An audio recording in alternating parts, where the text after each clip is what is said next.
At the edge of the universe, 400 men and women are probing the immeasurable blackness of space. Their leaders are an Earthman with no fear and a stranger with no heart. Travel beyond our time and solar system, into new galaxies, into worlds beyond your dreams. Star Trek, every week, in color.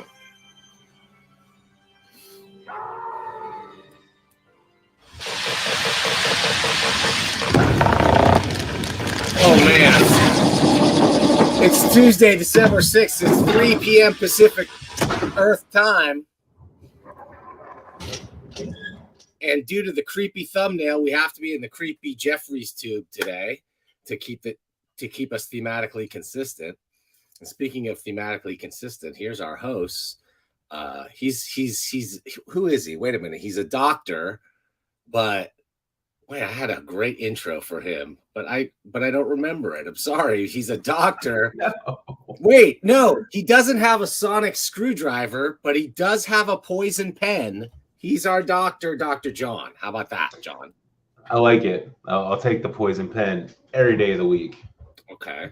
And, well, we all know our captain, our co-host, and gadabout, man about town. It's fun everywhere he goes. Fun, no matter what, right? Like, maybe we should delay it just because the anticipation of Captain Fun is often more fun than the fun itself. That's the secret of Captain Fun. Tension. No, I take it back. Of course, we need the real captain. Of course. But it's that, it's the anticipation. You got to admit, Larry, sometimes it's the waiting for the thing. That was fantastic. I was in the green room doing sativa. Throw me the idol, I throw you the whip. So, that reminds me, the other day, I was yelling at my wife, and my daughter said, "Daddy, do mindful flowers." Aw. And this is a thing they teach them at school. Yeah. Right? And I started breathing and doing it, and I was like, oh my God, my child from the mouth of babes, right? You know, that's the best thing about Northern California. Like, that's not how we were raised, man, you know? And when Walker was in preschool, they had like a little thing. It's like, yeah, that's cool. You're absolutely right. Little Stephanie is a hoe, but you need to go and work it out with her in the peace place. And let's think about like why you said that and why she dressed that way. You know? And you know, obviously that's a joke. There's no peace place in New Jersey. I'm playing because he's right here because I thought I was going to be late. My wife is traveling, and I had to go pick him up from school. Little conflict with the things, but that kid was the best. It must be Santa time, naughty and nice time or something, because he was waiting right there for me. I'm like, Daddy, if we're late, it's not going to be because of me. I'm like, so I was just trying to make him laugh there with a peace plate. Friend of the show. Hey guys, you still hear me okay, right? Yes. You're fantastic. You're blue, and your dulcet tones are coming through. But I lost control of my mouse. I blew myself. Yes, I've lost all control of my mouse. Like I can't touch anything. I can't touch any keyboards, no sound effects, no anything right now. So like, I might need you guys to vamp a bit while I troubleshoot this thing. All right. We see Dave Porter from Canada. Hey, Dave, and thanks. He saw my shirt and my first season Star-Lord jacket. Yes. Larry, what are you wearing today? Or who are you wearing, I should say? Who are you wearing today? It's just the Star-Lord Galaxy of the Guardians of the Galaxy holiday special shirt. But that's just as close as I can get. What, in fact, are you wearing, John? Which is much more I am, in fact, wearing a Starbase 80 that's shirt. Cool. Straight from its appearance on Star Trek: Lower Decks, where, you know, Starbase 80, not everyone's favorite place to go, unfortunately. But you know what? They make a cool shirt. That's for sure. They got a cool shirt. Oh. Yeah, it is verified. We're back in business here, folks. Yeah, the special effects are working. You know what's cool about that shirt is, like, now that everybody's a geek and a nerd and you have to really go. Like, before, you could just wear a Green Lantern shirt and everybody go, what the fuck is that? Right. And now it's like, oh, like, I like Jon Stewart better than Hal Jordan. But people would know that's a Trek shirt, but they won't get how awesome. No, they'll have no idea. Unless so it's like secret handshake for a thing everybody knows. I had a Ferris aircraft shirt, Larry, that I think was just so obscure. Like nobody got it. Like comic book, almost nobody. The right people got it. You would have. Yeah. The right people got it. Well, I had a huge crush on Carol Ferris as Star Sapphire, so I would have probably ripped that shirt off of you. Like, it's mine now. It's mine. We'll get a good Green Lantern someday. He's on that short list of guys that have not been adapted. Never been adapted that well. You know, James Gunn has got it covered already. He knows what to do. If they're smart, Green Lantern cries out as a TV show to me. But like, and then you do the core, and then you got a whole huge cast. You got your diversity and all that stuff. Yeah, I mean, how do you screw that up? Like space cops in space. Just do The Wire, except everybody's got power rings. That sounds like a hit to me. You know what? I'm embarrassed. Who's the Orange Lantern? I don't. What's his? Oh yeah, dude. Who knows? Wait. My kid knows. What's the Orange Lantern? No, he's yellow. Oh, okay. All right, he's like Sinestro. I'm like, nice. Swing and a miss. Swing and a miss there, friend of the show, Walker. Atrocitus or one of those dudes or whatever. No, I'm not so much who he is, but like green is like willpower. Black is like death. Yeah. White is life. So what's fucking orange? Avarice. Okay, that makes sense. Yeah, he's the greedy one. Yeah. That's right. Did you just look it up? Yeah. I don't know who gets the Quatlu on that, Walker or Dave Porter, because it seemed I hit it at the same time. He's like, yeah, Dave's got one, I think. Anyway, what's the fleas lair freeze? Lair? I don't get that. Lair freeze. Cool. Oh, that's his name. Okay, I got to start reading comics apparently. Yeah. Overrated. Well, you've met the artist on a lot of that Green Lantern saga. That was our pal EVS, Larry, who we talked to. Did tons of that. Oh yeah, no, there's lots of good Green Lantern stuff from crazy people. Gerard Jones, like criminal pedophile, wrote some great ones. But yeah. Is that our theme for the week, guys? Did I get us into a weird space? Comics in jail. Send him to the brig. I don't know. Star Trek? What's going on with Star Trek? Yeah, what's going on in the Trekkieverse? Good question. I was gonna read an article about Jonathan Frakes. I was going to, but then I just didn't. I just didn't do it. Well, how about George Takei says for the last time he'll never talk about our pal Shatner. I mean, come on, let it go, guys. I've said it before. Just bang it out, get it over with. It's like, Shatner is so above you at this point. Like, dude's been to space. I'm just gonna say, like, it's you can see the seed of their animosity, right? The one-sided animosity, and I can see Shat going, what the fuck, man, and getting a little bent in the old days, but now it's like, what does he have to prove? Like, come on. George Takei is great. He complimented me on my Buckaroo Banzai shirt at a con once. Nice. But it's like it's the same thing for 40 years. Come on. Let it go. And like, it's like every time, it's like he's got like an auto like a reminder on his fucking Google Calendar. Google alert. I haven't made fun of Shatner in 6 months. Got to get on it. Like, dude, let it go. No one gives a shit. Like, seriously, no one gives a shit. Like, go do your political commentary bullshit. No one cares about, and just let Shatner be Shatner. Like, who cares? He's gonna die soon. Just let the man live. Yeah. Still don't want to do Deadpool on these guys, but how old is Takei? He's fucking old too. They're all old. It's got to be 80 or so. Here's the thing. Shat's 91, right? And Kirstie Alley, speaking of Star Trek, she was 71. So R.I.P. 20. Pour one out for Lieutenant Savick. Yeah, 20 years difference, right? I mean, that's a chunk of change. And those guys are still arguing like Kirstie Alley's entire life. You know what? You were right. Let's talk a little bit about Kirstie Alley instead. Let's like celebrate her and like But what did they do? There was some kind of drama. You guys probably know this. I just remember, like, she got replaced as an actress by Kim Cattrall, right? Was it Robin Curtis? Robin Curtis, yeah. Robin Curtis, yeah. Because she wanted a lot of money. Yeah. Okay. Yeah, that was a simple she wanted one. a lot of money. She was into Cheers by then or whatever. Yeah. She just had a greater idea of what Savick was adding to the original series movies. That's all. Yeah, and even though that's her first film, and she should be a little more grateful toward Star Trek, but that's all I'm saying. But yeah, and then what's his face? Nicholas Meyer hates Robin Curtis, like hates her.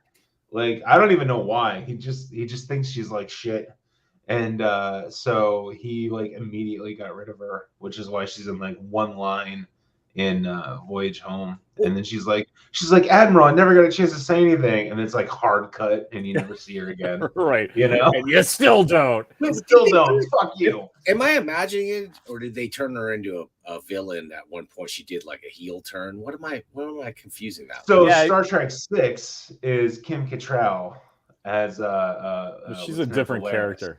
It's a different character because Gene Roddenberry flipped the fuck out. So Nicholas Meyer, who hates Robin Curtis, wanted to make Savick the villain, the same character in Star Trek 6, who like betrays the Federation and gets mind raped by Spock, all that. That'd be pretty cool. Gene Roddenberry flipped the fuck out. Yeah, that would have been awesome. You can't awesome. do that to my character. And to be fair, it would have been weird. Oh, I would have loved that though. Yeah, because imagine all the Star Trek movies after that. Like other directors would be like, oh, wait, you can do stuff like that? And like, you know, Quentin Tarantino would have done his follow-up to A Piece of the Action like 25 years ago. You know, been like his third movie. It would have been great. So yeah, then we got sexy ass Kim Cattrall getting mind raped by Spock instead.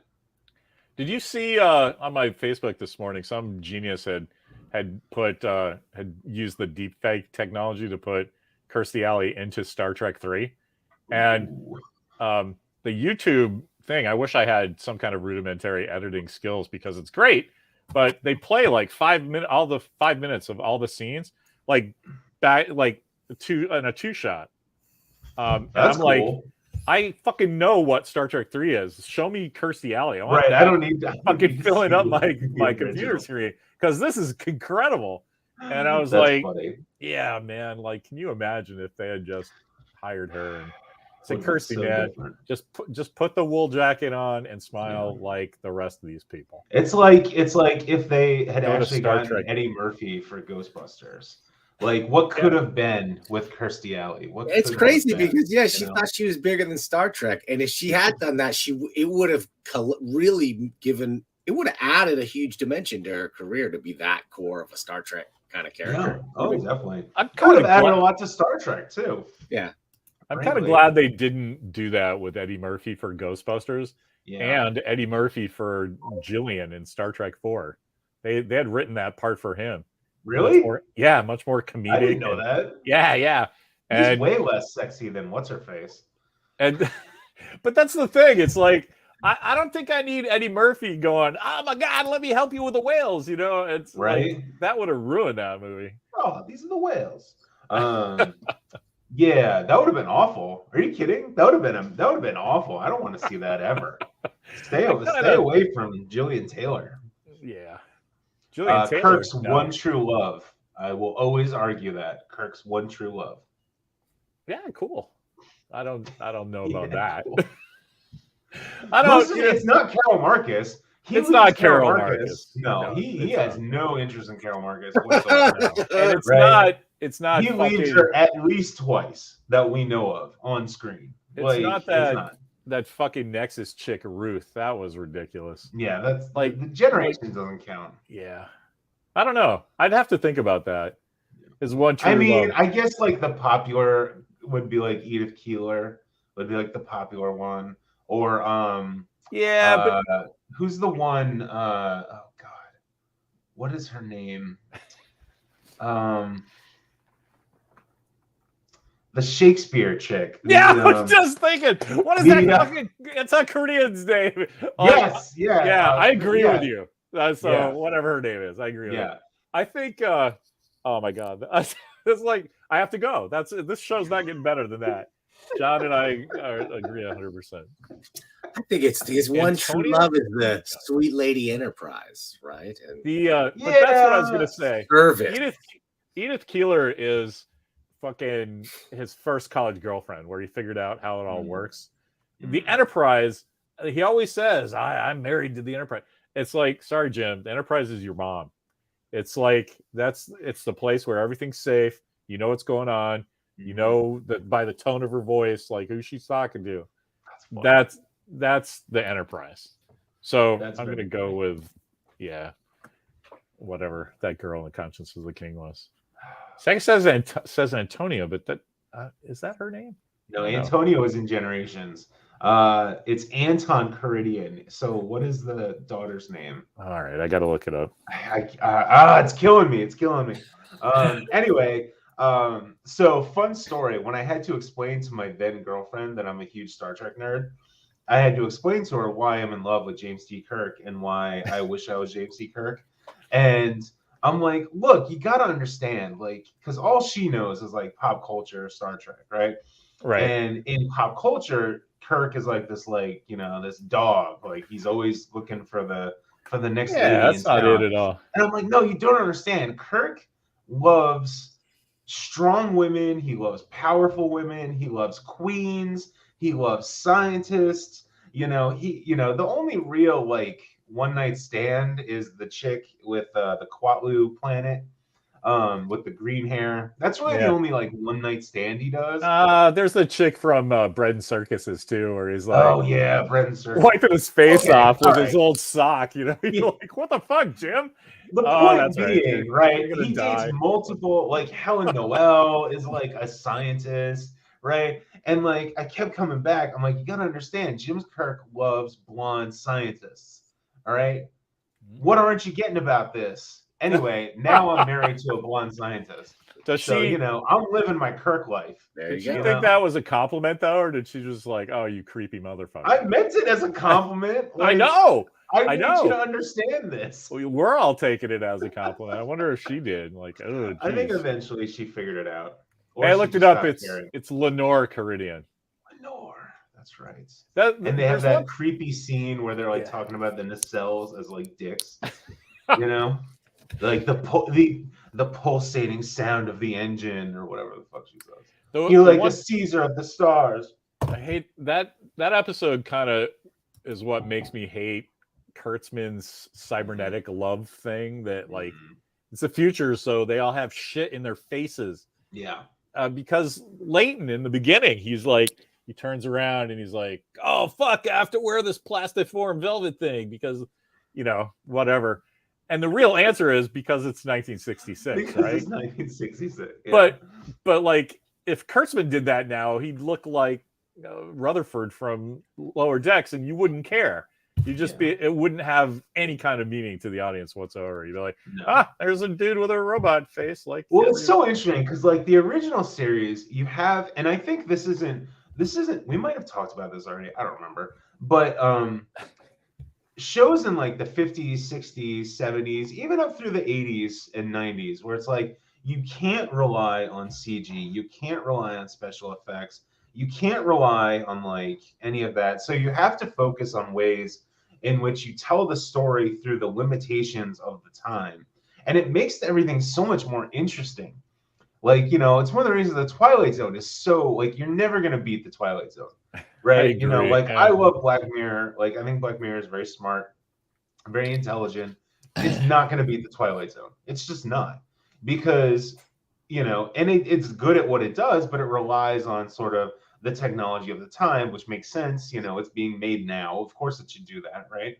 But, like, the Twilight Zone, the way they frame those stories and the way they create those stories, not every single one is a home run, but there's enough home runs in those, 4 or 5 seasons, whatever it is, that, you're talking about a Murderer's Row greatest hits album. It's the writers of that era, they were great playwrights, and again, with the limited production values, they had to write their way.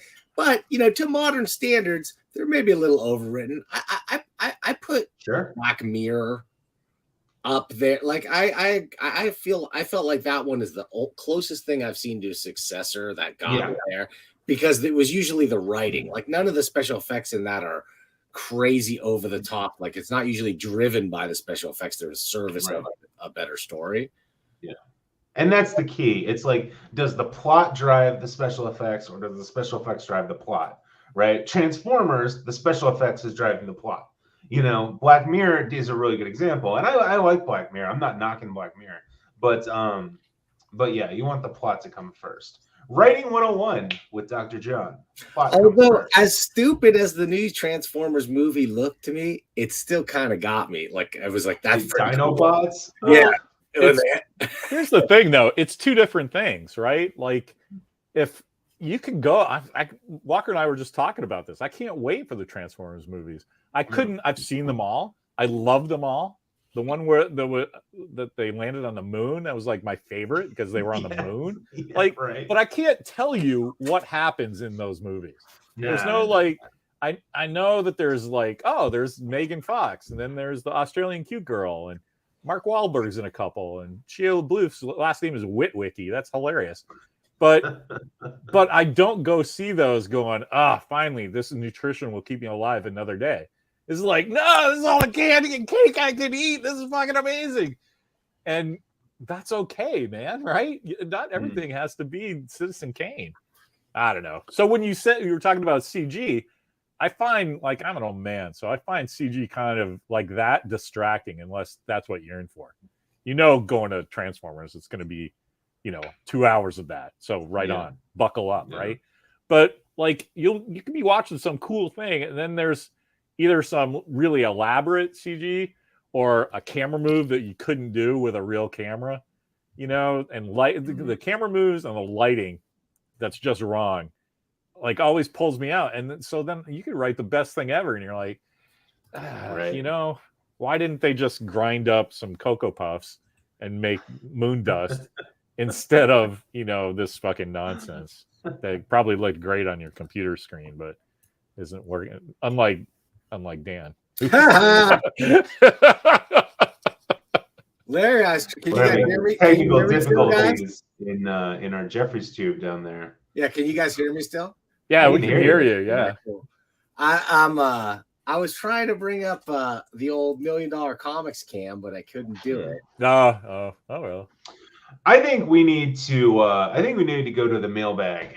I think we need some audience questions. I wanted to show something. This is astronaut related, okay.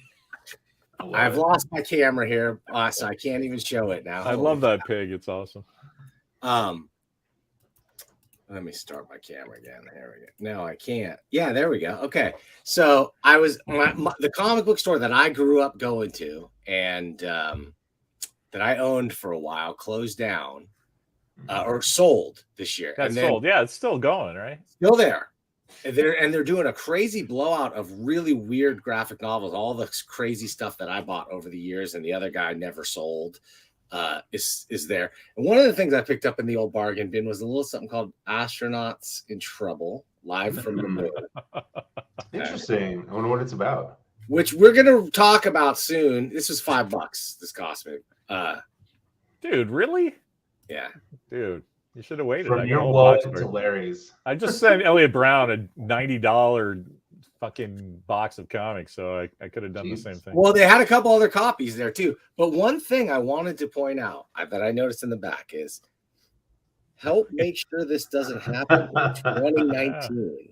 A little prediction. In the distant future of 2019. Larry, do you remember this, Larry? What the prediction was? No, it was just the censorship of the media, right?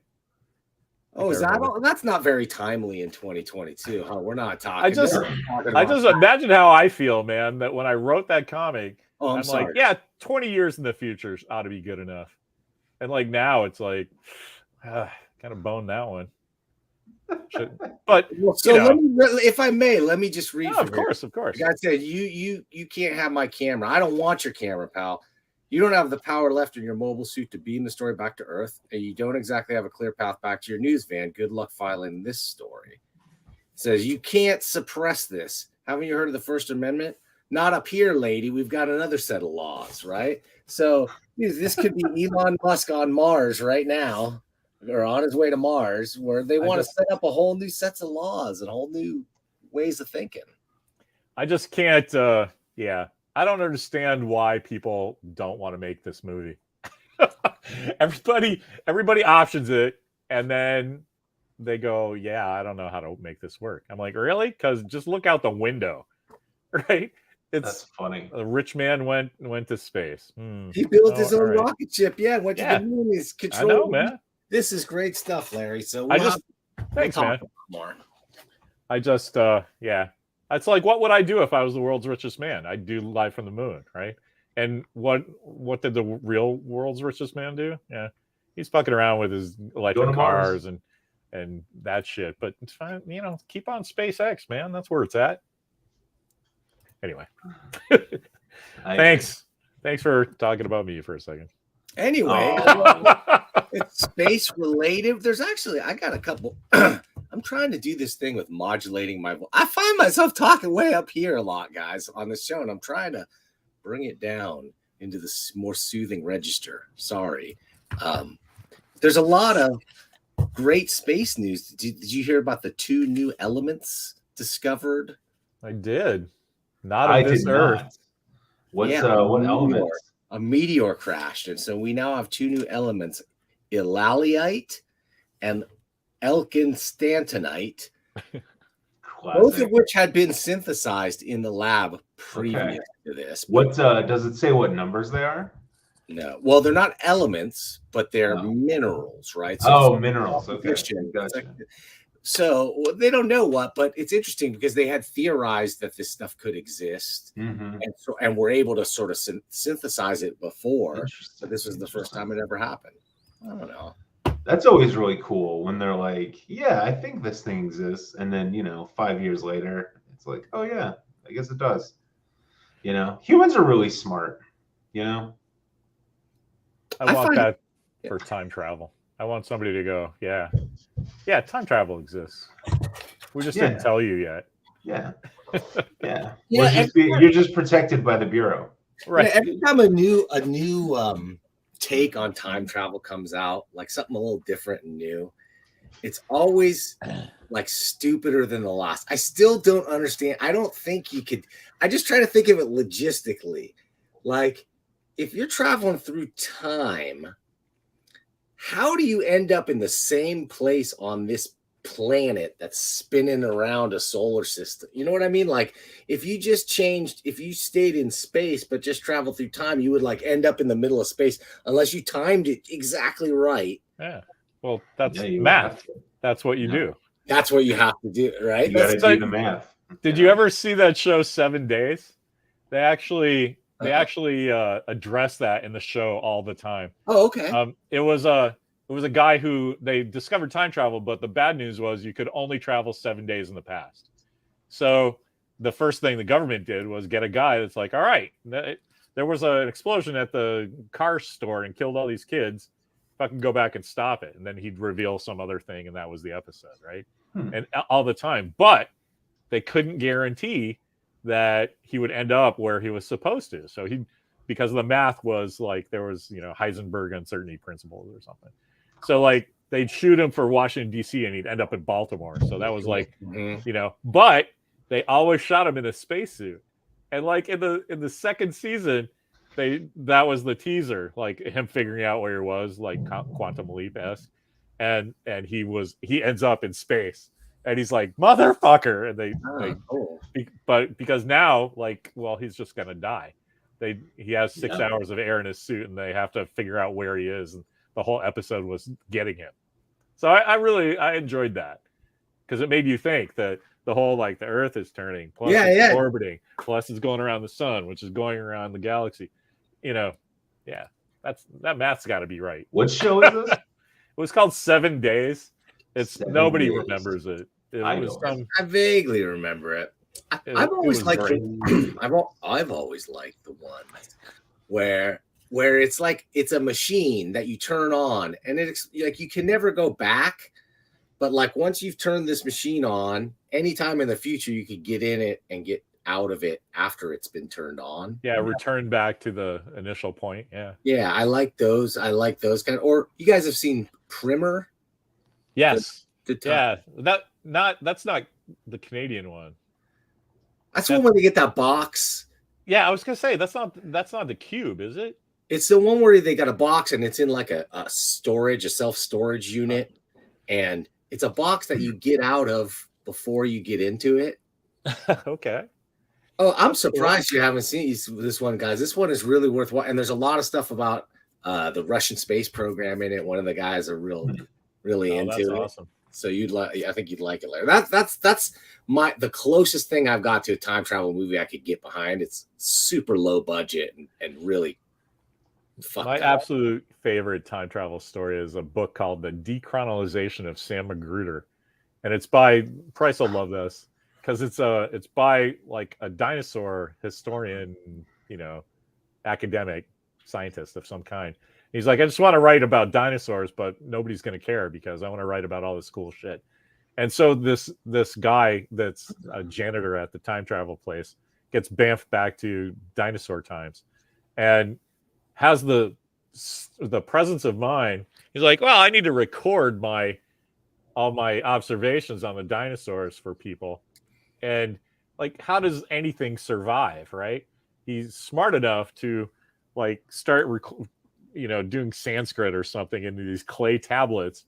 And when he gets bit by a dinosaur, he knows he's going to die from infection. So he scrambles up to his cave and gets his clay tablets and brings it down to the riverbank and like places them all in the riverbank.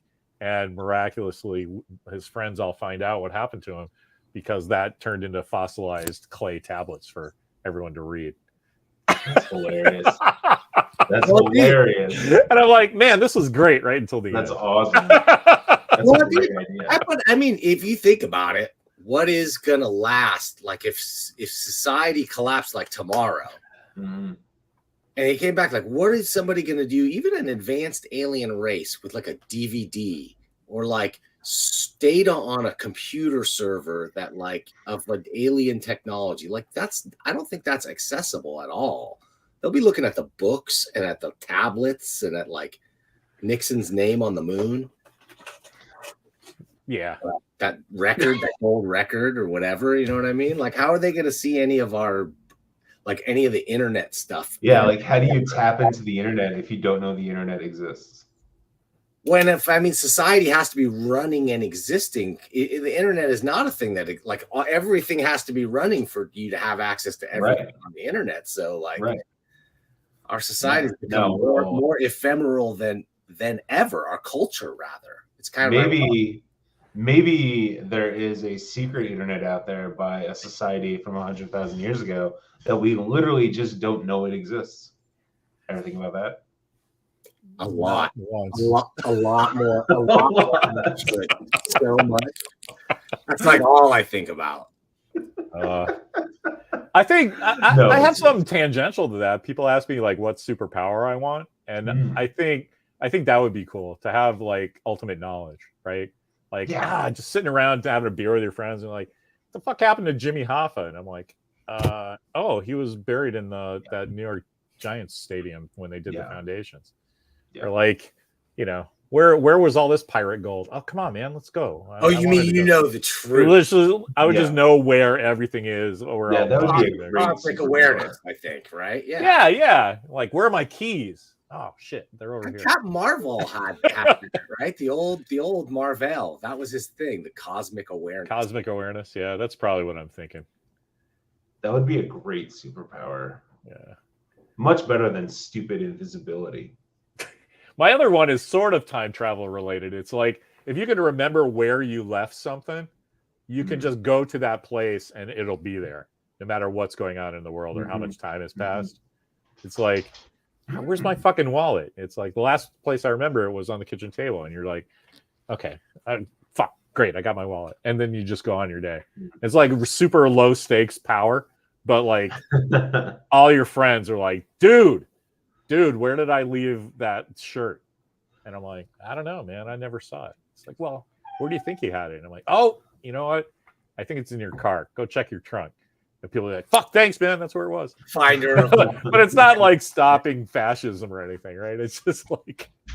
I like it if you teleport to the thing, because then I can play jokes on Larry and take your thing and just like send it somewhere very inconvenient. Right. God damn it. Why did he put this in the Everglades? Someday. Anyway. We'll get there later. When I'll tell you what, when the membership money and the super chat money comes rolling, starts rolling, we'll do that. The first thing I'm putting in. Like John doesn't want us to watch him go feed his dog or something. This is great. Or something. Who knows what's going on? You want to hear something just super coincidental? That's what my vision looks like without my glasses on. Mine is getting there, dude. I'm finally needing glasses myself. I'm on the like Costco lowest level reader glasses now, but yeah. But I am at the level now where I found like, oh my gosh, when I put them on, it's pleasant to read again. Like, oh, I'm enjoying this reading experience. Right. You get back up to speed. You're not like, is that a J or a G, right? It's just, something about it was just like vaguely bothering me. I'm like, I used to really like reading. Am I getting dumber? But it might be. Nah, it's just, if something's hard to input, you're not going to do it as much, right? My eyes are getting dumber. Yeah. I'm getting used to the whole, because I had glasses forever, right? I'm getting used to the whole, like, I'm not going to go get my reading glasses. I'm going to just look over the top here, you know? Because, but that's such an old man thing. I'm like, every time I do it. I did it to my wife. I was sitting there reading, and she asked for my attention. I take the glasses off, I'm holding them and answering the question. Because she's like, if I'm looking through the reading glasses, right? And she was just so disgusted by my, she couldn't take in anything that I was saying. Right. She's just so distracted. Like, what is he doing? Yeah, this guy dansplaining. This is her new term in my house. Oh, no. Yeah. Sorry about that. It's all right. I deserve it. My wife knows not to say that, because I tell her all the time, this isn't mansplaining. This is just explaining, right? I'm sorry, I'm a man, but like, you do the same thing. Is it woman-splaining? No, you're just explaining something to me. So let's all calm down. And I wish that, and she went, oh yeah, you're right. And I wish that worked on people on the internet, because everybody wants to be outraged. Yes. No one wants to reach mutual understanding. Like, oh yeah, it is kind of just explaining it. But like, as a consultant, I consult for a living, right? So I've made it a sort of a passion to be able to speak at length at a moment's notice on things that I just have no business talking about at all. And that's where this YouTube thing has actually been. That's why it fits me like fun, a Speedo. I think that's good though, right? I think everybody should learn to not so much expand about nothing at length, but to be able to have something interesting to say about a wide variety of subjects, right? Well, God, I don't know if we got more speech to expand or not, but I don't know if anybody are people like aware of this whole controversy that I'm sort of spoofing in a totally inappropriate way with this thing. I had no idea what that was. You didn't? Okay, this meant nothing to any of you. Yeah, I mean, this is a pretty big story. And I was shocked because I posted it a couple places. I thought like everybody was talking about it, but it's like, I guess only in like the highly internet type people are really catching wind of that thing. But it's a really...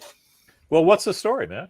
Oh, well, it's so this picture, this is just one of the... Trust me, it's funny. Next. This is one of the pictures that came out from well, this is my doctored version. So I get the stuff you put in, but I mean, well, what we're looking at. So here where I put, wait a minute. Where I put in Spock right here, this had been like, the tape was manipulated in such a way that it said BAAL. Okay. And This is all for Balenciaga. They caught some heat about this teddy bear they had that was in bondage gear, and they got kids promoting this bondage thing. It's sort of creepy, but dude, this picture was unmistakably just really creepy and filled with all kinds of like hidden imagery. Right down to the comic book in the back. Like there's just weird symbolism they baked in. And now one other photo, this might have slipped by, but they had one other photo that came out that was this one of their purses, and it was spread out on a table with documents. And the document right in the foreground was like a judgment from the Supreme Court, like striking down these child pornography laws. Like very weird subject matter. So it sparked this whole controversy. This is been all over the internet. And it really hasn't. Like I still don't know what you're talking about. Yeah, I've never seen any what company. This is super surprising. You said the company's name. I have no idea who they are. Hang on. What they do. It's like this is like Kim Kardashian. Oh, dude, come on. How are we gonna know? Yeah, I mean, this is like these guys make sweatsuits and stuff, like a $1,200 pair. It's a fashion thing. What are you doing reading hot couture stuff that has nothing to do with Anne Hathaway? It's a crazy high fashion world brand, but they're dabbling. They're either so the bottom line here is the ad was they're either just trying to be so edgy to subtly spark controversies about it, or there's something way deeper. Like they sued now the set designer, the set dresser of this ad for $25 million or something like that. Because they did all this stuff that embarrassed the company, right? Yes, apparently. Oh, okay. I get it. Sure, that's what you say when stuff goes wrong and people turn against you. Yes. That's you just throw somebody else under the bus. What's the issue? Dan was making fun of stuff that he thought was a widespread thing, and we didn't get it. The thumbnail that I used today is just this scandal that is very interesting. It didn't get a lot of play. Where it did get more play was on the right wing side, so when I posted it somewhere, someone's like, "All I see is right wing shit here." Like, well, we'll go back to Ben Shapiro or whatever. And I'm just I love Warren Smith is like utter incredulity at this topic. I'm like, you and me both, Warren. Like, I don't know. I just found it really wild. But there's all kinds of shit like that. Like, I love that the 40,000 people lost power because somebody wanted to have a drag show not go on, and they cut down. Oh my gosh.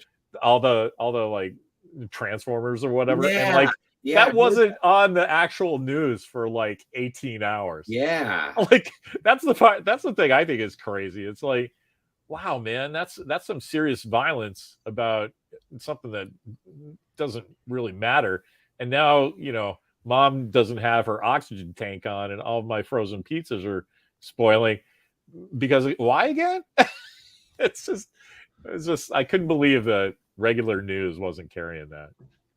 Was it on NPR this morning? Because I caught a whole something. I saw it on, but it wasn't until last night or today that like I saw it on MSNBC, and I saw it. I wasn't NPR, but it was some other, thing like that. I was like, oh, okay, 18 hours it takes for, like, maybe I hope it was something you heard about in Virginia because that's close to North Carolina. Well, what they said was that this was an increasingly rising form of like a form of terrorism by these accelerationists, right? Who want to bring about the dissolving of the union.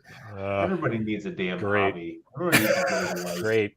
I can't wait for that to happen because California will just be enjoying our pistachios and artichokes. I think so. And still making movies and shit while the rest of the world, the rest of the country burns, and we're just like, all right, I kind of miss cornflakes, but that's cool. I'll eat this granola. Like, the sooner it happens, the better. Just calm down, everybody.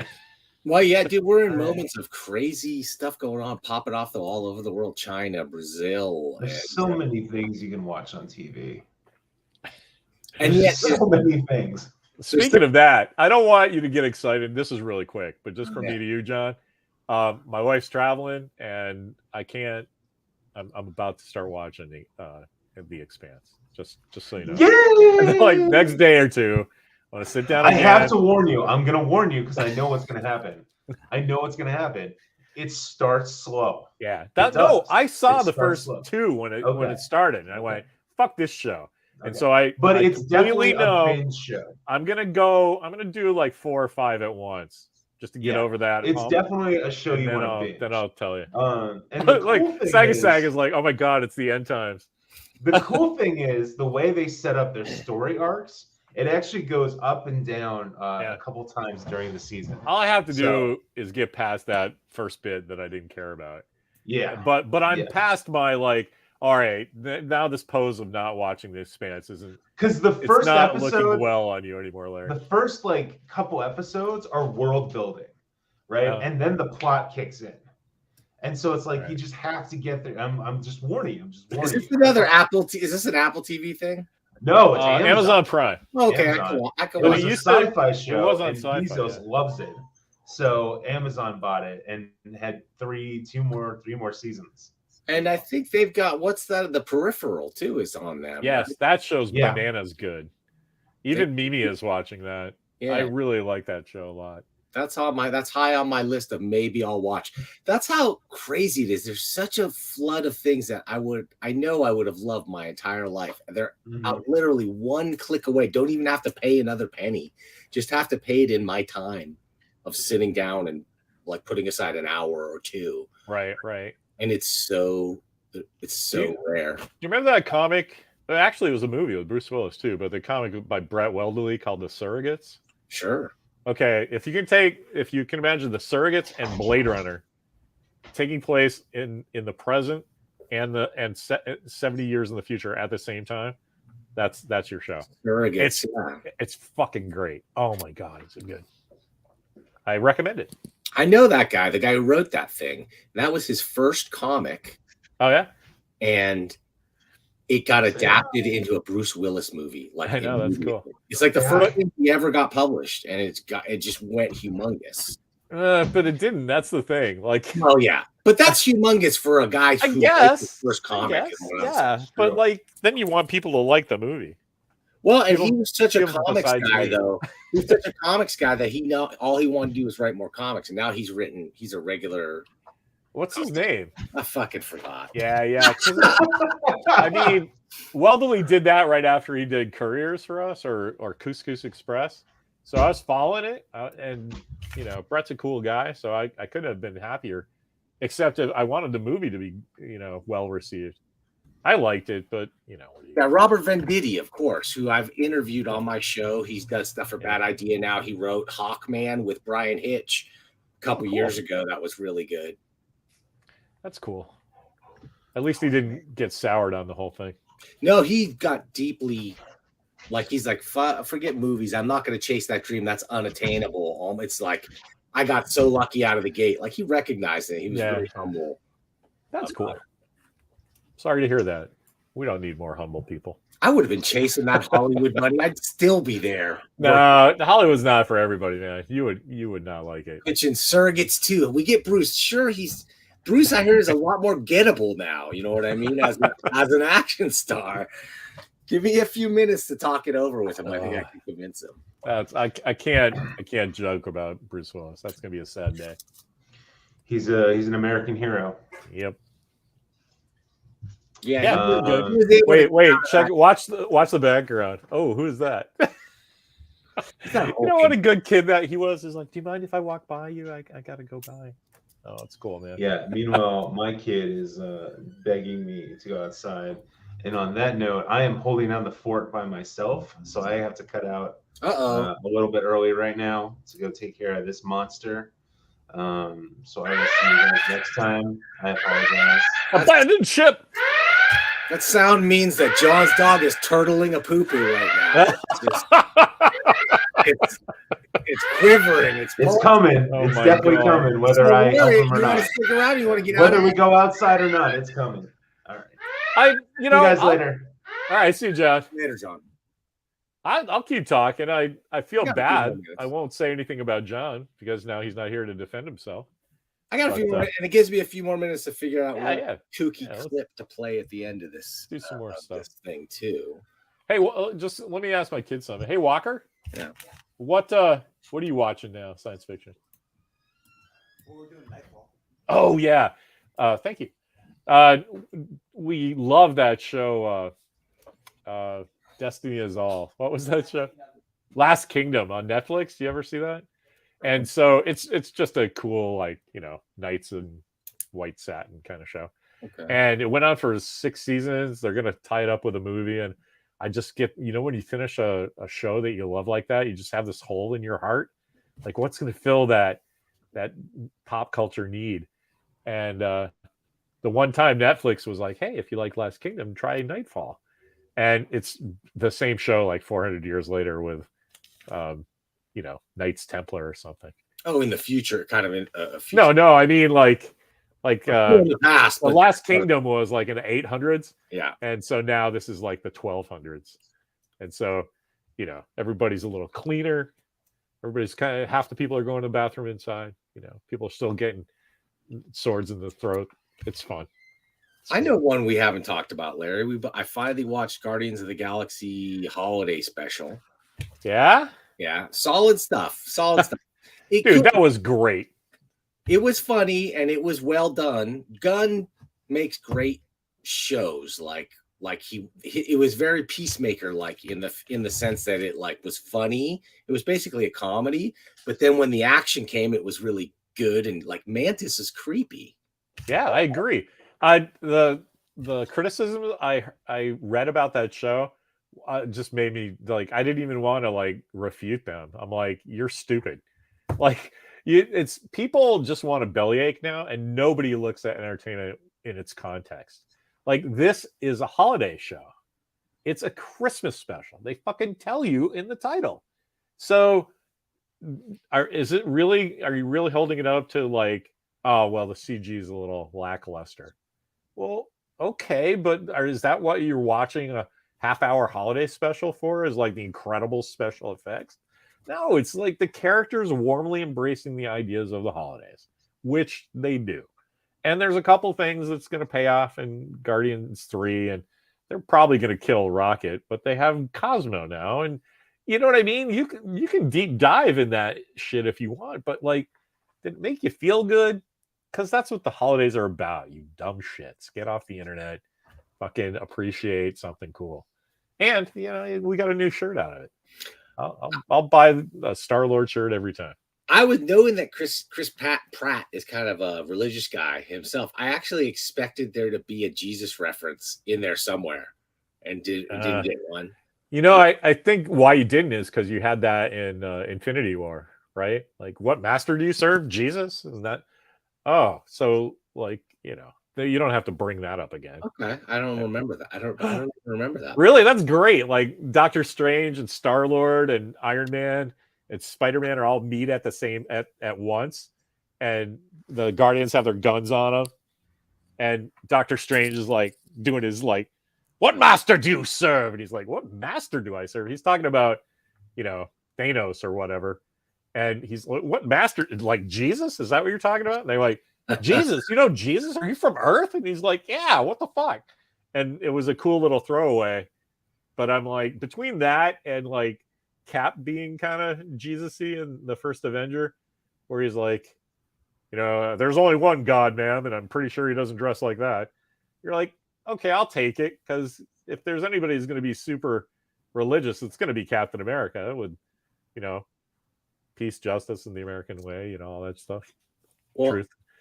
But, and we're going to get Adam Warlock. We saw that preview of the new Guardians of the Galaxy, who's very Jesus-y. He's very space Jesus. Yeah.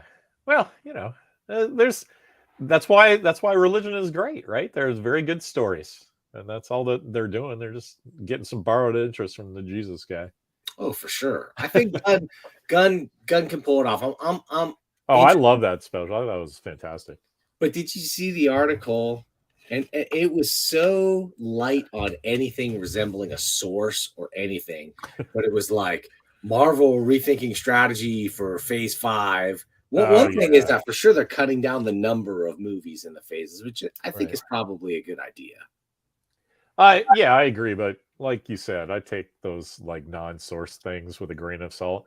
But because it's like somebody heard like, oh, you know what? This special presentation thing is really working out for us. We figured out like how to do single comics, you know, where people can just come in and sample something and like, I like werewolves. That's cool. You know, and you don't have to buy into 10 episodes of what the fuck is Moon Knight and these 3 guys and how does that work? Like, I thought that was fantastic, but like, you know, you have to know who Moon Knight is to kind of get that one. So they were getting a lot of cracks about the tonal difference between all the movies. And it's like one, that is dumb. Like it's dumb because like you can't just put one like grim and gritty thing on top of it, but it's genius because in my opinion, they're taking the model right from the comics. Yeah. What they're doing, right? It's like it really is kind of auteur driven.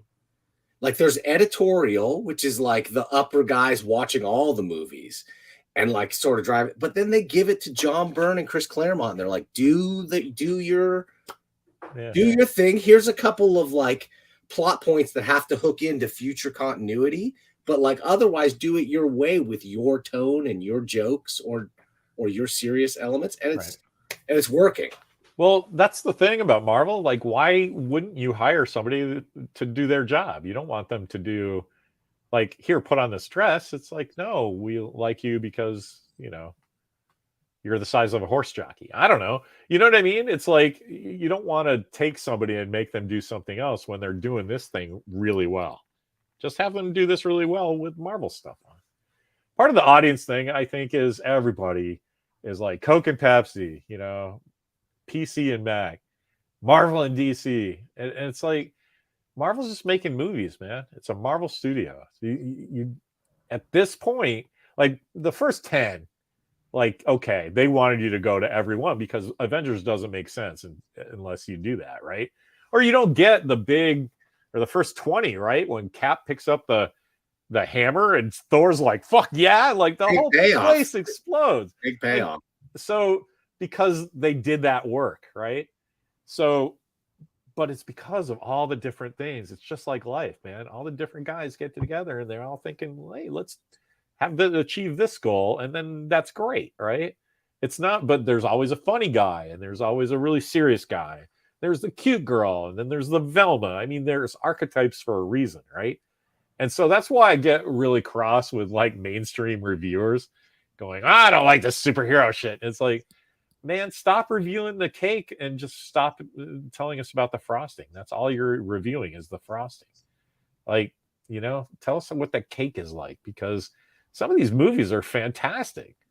Like, you can't tell me Winter Soldier, like with the same actors but wearing suits, isn't the same fucking badass movie.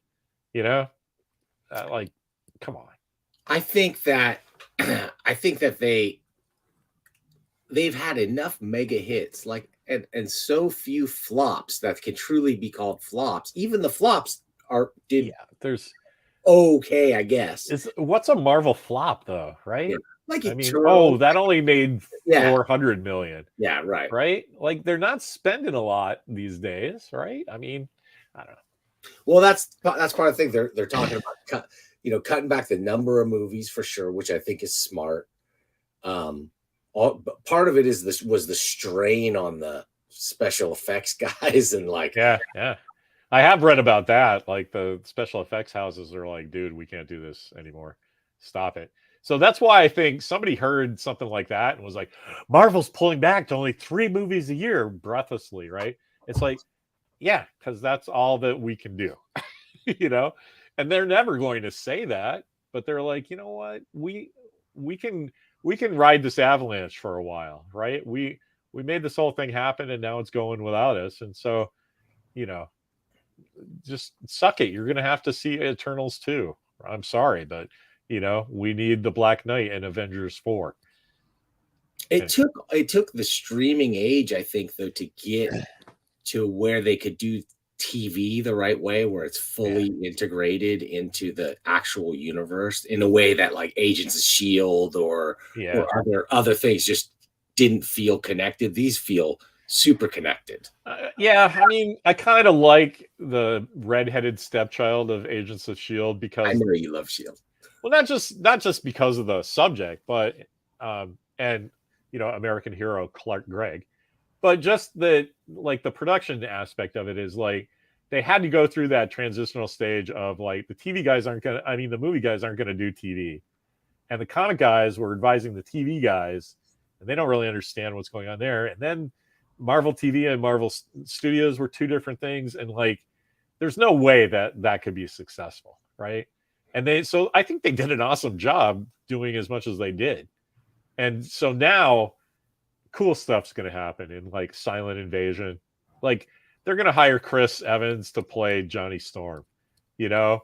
And because in Secret Wars and Secret Invasion, like everybody's a Skrull, so nothing that makes sense was just Skrulls doing the wrong thing. I mean, this is so going to blow up even bigger. People are going to be like, in 15 years, people are going to forget that they made other kind of movies. Yeah, Secret Invasion in the comics was a great way for them to reset a bunch of characters too, and just do a bunch of make a bunch of changes. So why don't people think they're going to do that on TV? I mean, it's going to be amazing. Well, and I think I think the real big game changer is probably going to be the new Ant-Man movie when it comes out too. That the appearance of Kang, like who's as old school and like fundamental to the Marvel universe as anybody.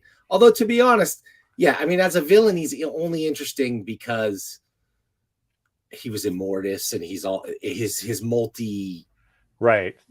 Daniel Richards and all that shit. But you know, you can get away with that now. People are going to be like, wait, what?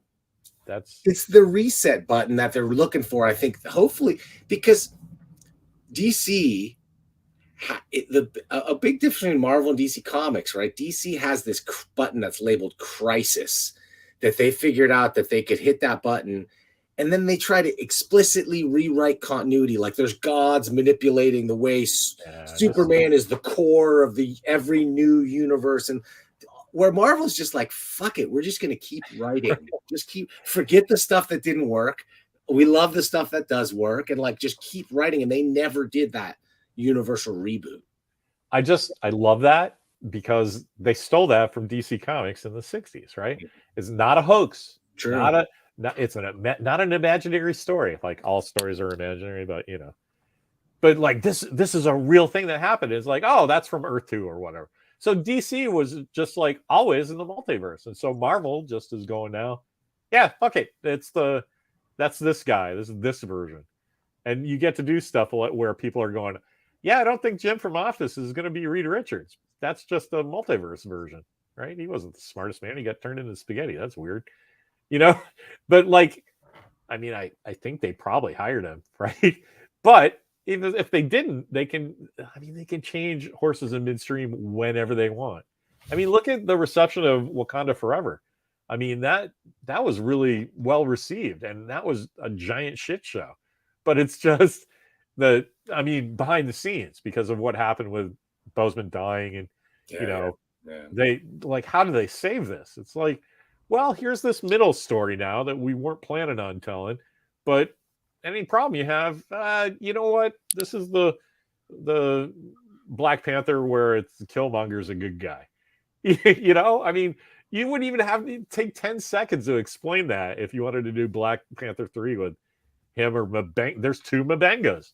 What, you know, or whatever that guy's name is. That Mabenga is the guy from Star Trek. Yeah. M'Baku. I love that character. Winston, I forget the actor's name, but he's amazing. Winston something.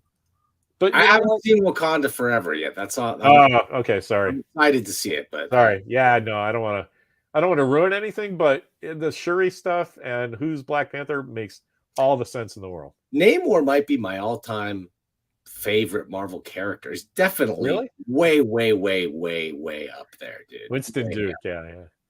Namor really is your favorite Marvel character. He's so old school. He's predating everybody, right? He's he's not a Kirby character. They pluck him out of there. Right. Yeah. He's got those godlike characteristics. He's a mutant, but he's the perfect. And then to bring him back as a villain, really, the way they did in the comics, he was a villain, but he's this conflicted villain. Great story. Yeah. But then the bottom line is, dude walks out of the ocean in a Speedo, bitch slaps the thing, and anybody, like, if you're near the water, you're not touching him. Right. And like can take away the woman from a guy named Mr. Fantastic. Right, really the world's smartest man. Yeah.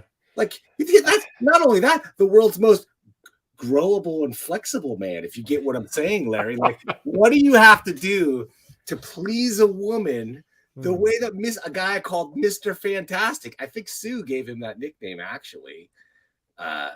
Just because of his amazing. I'm not touching this one, man. Everybody thinks not just physically, old white guy as it is. Not just physically, but mentally, stimulating and everything else. Sure. What could turn you on more than that? But like this regal prince from the sea. Yeah, I guess as a kid, I didn't like him for all the reasons you did. Right? It's like, why is he trying to steal Sue from Reed? Why is he punching the thing? That's not cool. Why does he have a triangle head? I don't get it. Why are there bird feathers on his ankles? Weird. But given all that, I think you'll like what they did in the movies, because it kind of makes all the sense in the world, and you kind of get where he's coming from. It's cool. They did a really good job.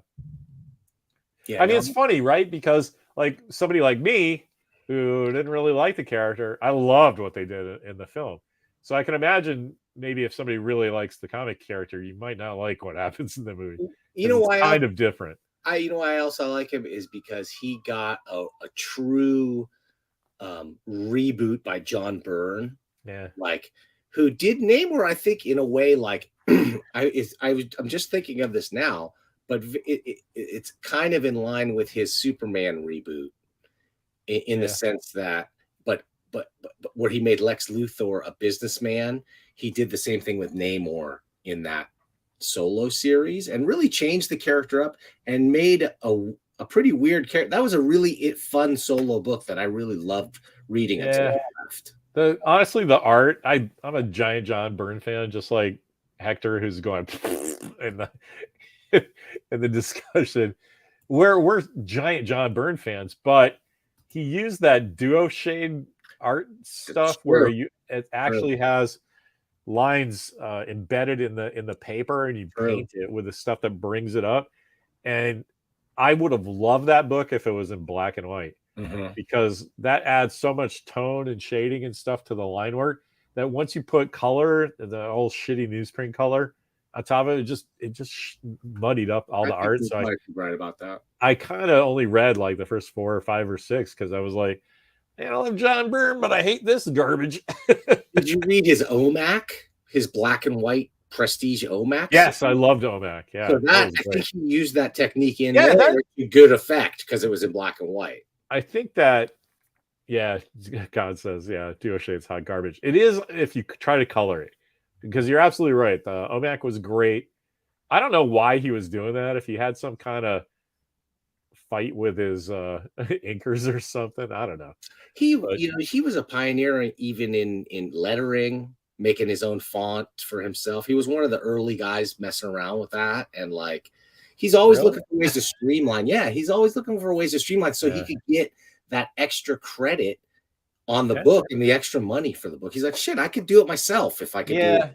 I don't know if it was about the extra money, although he's not going to say no to that. I think it was more control, right?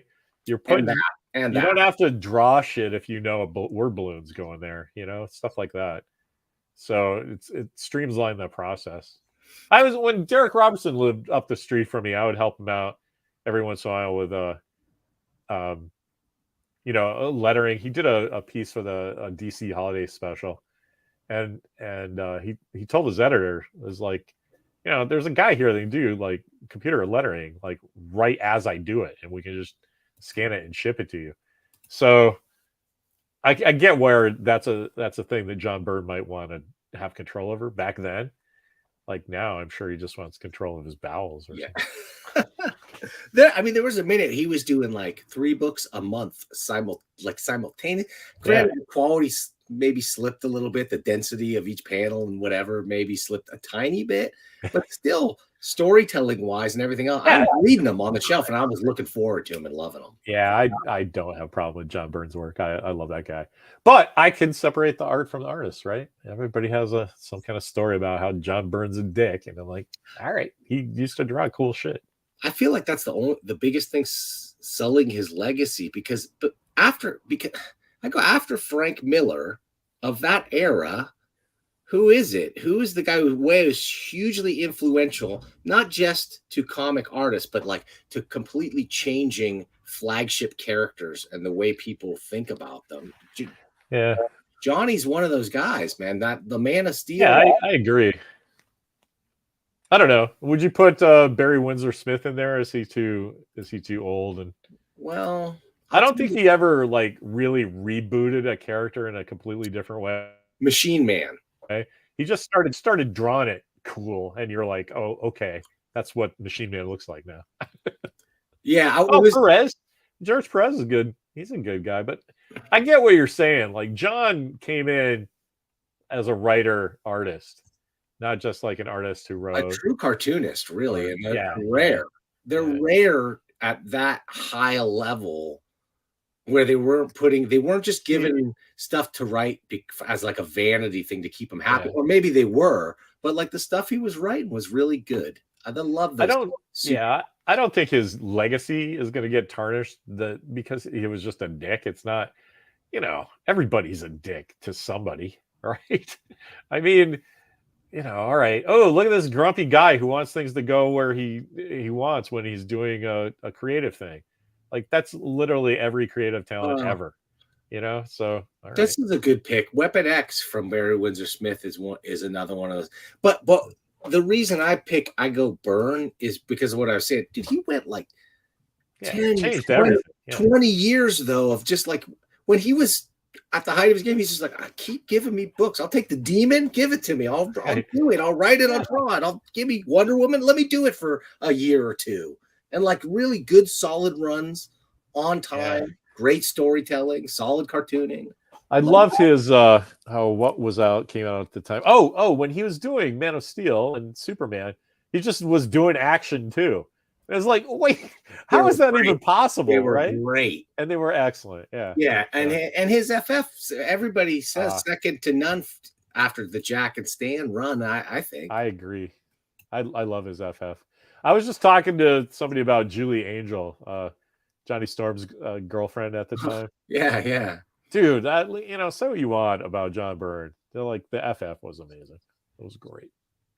Yeah. Actually, I got into the FF with the John Buscema stuff just because I was a little too young for the Stan and Jack stuff. Yeah. But I love the characters, and obviously they were building on that run. But when John Byrne, I'd actually stopped reading it too. When John Byrne showed up on 236, I think that's what it was, the giant one with the anniversary one.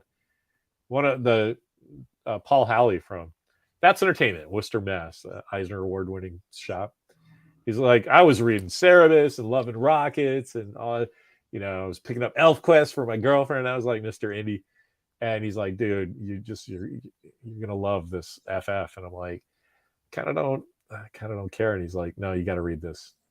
And I did. And I was like, yes, all right. Kind of got me into Alpha Flight, just anything Byrne was drawn. X-Men. Yeah, man. He was hitting it on all cylinders then. It was amazing as a designer and as a cartoonist.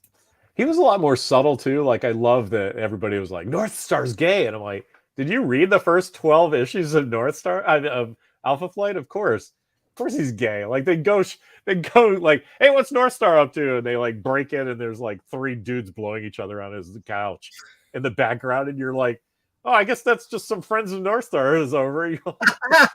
How did people not get that? Anyway, wasn't that bad. Maybe it was only 232, maybe 232. Yeah, okay. Yeah. Epic run. And hey, so Larry, I've got to, speaking of Epic, I've got to call out to ERB again to maybe do tomorrow because that's his day. Are you available tomorrow? Yeah, I can. Oh wait, Tomorrow's Wednesday. Yeah.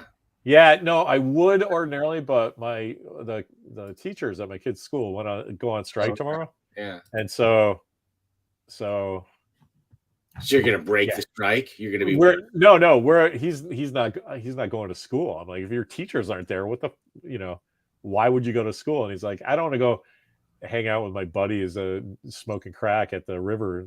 Can we go to Dave and Buster's? I'm like, yeah, let's do that. Yes, nice. Okay, well, that's acceptable. I don't even know if he's gonna. So if it doesn't go down tomorrow, it'll be regular time on Thursday. Yeah, I'm up for a Thursday if something happens on Thursday. We'll see. I'm hoping ERB we can get his connection problems. We're trying new stuff. Like I said, did I say before or during? I sent him a giant box that was like $90. Oh yeah. And I was like, okay, Elliot, you need to start answering my emails for almost $100. Come on, man. Well, we'll put him on the spot. Yeah. It's probably not there yet. I'll look. I mean, we know he's not afraid to give an honest opinion. That's all I want. Like that the thing that's awesome about me now is if somebody's giving me shit about astronauts in trouble, I'm like, dude, I made so much money from that. You just go say what you want. I don't care. It's like history has made its decision on how awesome this is. And if you don't see it, that's cool. I'm good. All right, Larry, for today's clip out, okay, I'm going to give you a choice. Shatner or Sakai? Oh, come on, the Shat. Give me the Shat. Boom! All right, guys, we'll see you hopefully either Wednesday or Thursday. I'll have a thing up soon. Otherwise, we'll see you next week, Tuesday, 3 p.m. Pacific Earth time. But Larry, where? Where, Larry? On the internet. When it comes to video games, nobody compares to Atari. I find Intellivision more sophisticated and lifelike. Gentlemen, move over for my friend Vic. The Commodore VIC-20. Move over? The Commodore VIC-20 does more than your machines. It's a great computer that also plays great games. Like this, and this, and this. A computer that plays great games? Under $300? Exactly. We didn't know. Get the Commodore VIC-20 computer for under